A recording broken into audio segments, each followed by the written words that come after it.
escape valve for this sort of a situation, compassionate use, which is a case-by-case single patient access that can be available.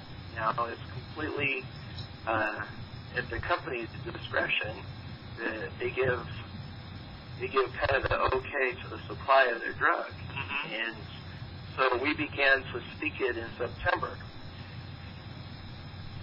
and we've been told no at that time, and then there are actually 3 companies that are working on their version of this drug, which is a PD-1 blocker. Basically lets the immune system see the cancer, kind of drops the mask that's kept it from being attacked.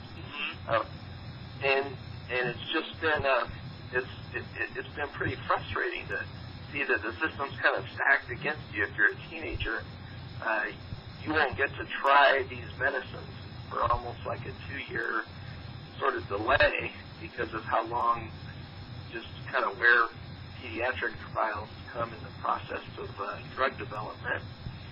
And the system for compassionate use, I'm not sure exactly what are the true roadblocks. I've been told a lot of things that haven't added up when I check on it. Right. And that's been hard.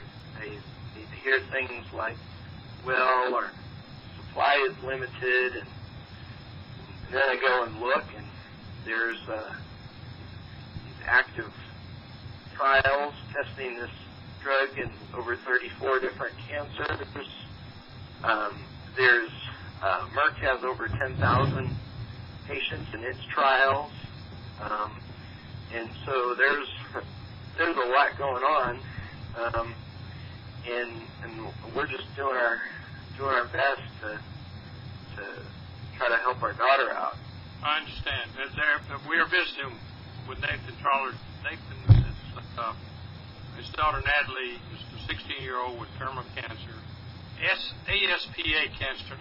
Explain that a little bit about what that is. Sure. So ASPS, so sarcomas represent 1% of cancers, and then ASPS is a cancer that's only 1% of that 1%, and it's a cancer that usually young people will get, and it grows in kind of a soft area like a large muscle, and so you don't get an advance warning until it's already well established, and usually like in Nathalie's case, it's stage 4 in terms of having spread a lot of places. So it's especially tough. Discovered in the 50s. There's been very little progress on it. And one of the things we're learning is that with these kind of pediatric and teen cancers, you're going to have less numbers, which means less overall research. There's less profit to develop something specifically for that. And so we gotta kind of scrap for everything we get. And we've been involved in clinical trials. We've really pushed the envelope. And Allie's a fighter. She's had eight surgeries and bounced back. She's surprised doctors on the East Coast and the West Coast. And she's doing everything she can. But it looks like this time the system's pretty stacked against her. That's unfortunate. All right, now, if folks want to learn more, they can go to the website is for Nathalie, and it's a numeral 4, then Nathalie. Yeah.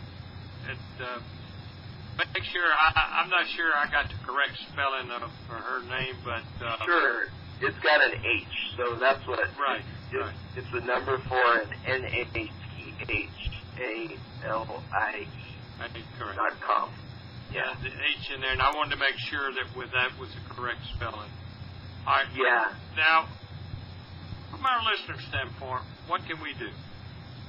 Well, really, this is one of those situations where I believe there's a human-made solution for some of these human-made problems, and on that website, you can see links to just kind of joining us, and we made some simple. Nathalie herself made some simple videos talking about her situation, and on that website, you'll see some ways where you can join us just in spreading the word and contacting people with influence, including people with the companies themselves. And we're working with our government representatives, our senators, and we have a congresswoman that is taking Nathalie's cause on, and we just need all the support that we can get. People can like the Facebook page. There's a For Nathalie with that same spelling on Facebook, and that's really kind of one of the most helpful things right now. It's just awareness of the situation. Well, we certainly can help in that regard. Again, the website is For Nathalie, and that the spelling is just the numeral 4, and then NATHALIE.com, right? That's correct.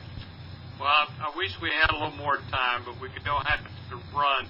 But Nathan, we appreciate so very much you join us, and we wish you, Vicki, and Nathalie, and the whole family the very best. And we will continue to put this word out. Okay?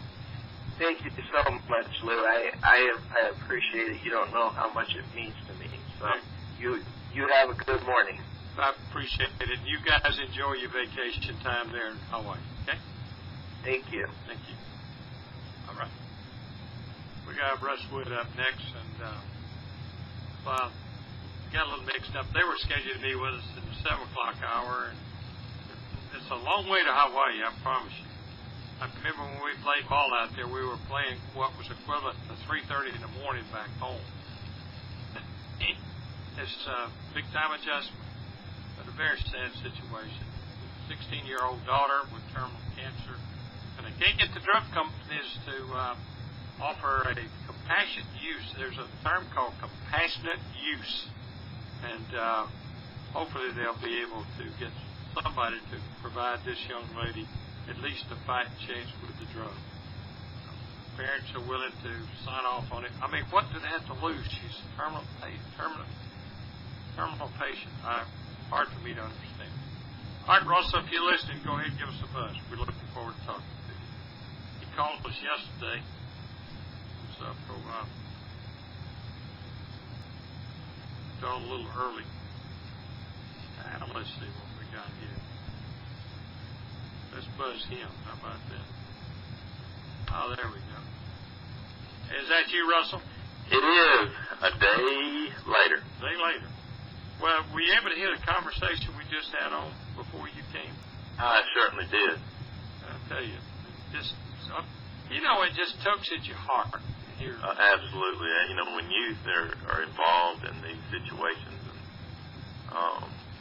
and there's just, it's a legal system, and you got, the old adage is you better know a good mechanic and a good lawyer, and I understand that. We all do. Yeah.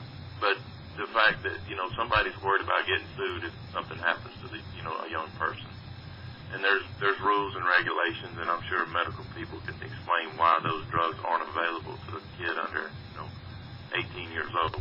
I saw some of the notes here that expressed that the general feeling is they're not capable of handling. But if you're a terminal patient to start with, what's the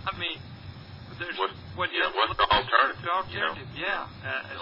Why not? There's got to be exceptions, and typically, as we all know, there's exceptions to everything. Yeah, sure. And if they're willing to to take the chance.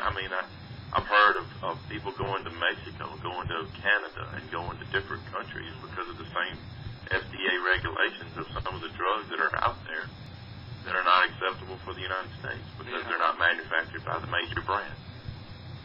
Well, I tell you, it's just a heart. It just tugs your heart inside. Oh, it's terrible.